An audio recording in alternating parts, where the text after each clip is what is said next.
దేవుని మాటలో జీవపు ఓటలో. ఈరోజు దేవుని మాట, దూరం అయిపోయిన మనిషిని దేవుడు తన ప్రేమ చేత సమీపంగా చేశాడు. ఆదికాండం 3వ అధ్యాయం 8వ వాక్యములో, అపవాది మాట విని దూరం అయిపోయిన అవ్వ ఆదాముల ద్వారా మనందరం కూడా దేవునికి విరోధులంగా మారిపోయాం.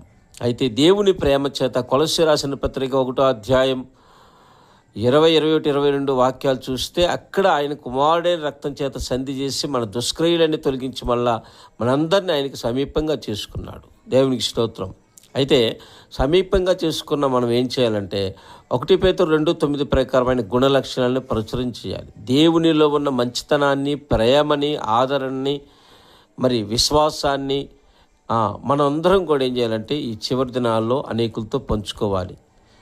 దేవుని యొక్క ప్రేమ కలిగిన మనందరం ఏం చేయాలంటే అనేకుల్ని దేవుని కోసం సిద్ధపరచాలి. ఆయన ప్రేమని మనలో నుంచి అనేకులకు చూపిస్తూ దేవుని దగ్గరకు మనం నడిపించవలసిన వారమై ఉన్నాం. అట్టి కృప దేవుడు మనకు దయచేయును గాక. ఆమెన్.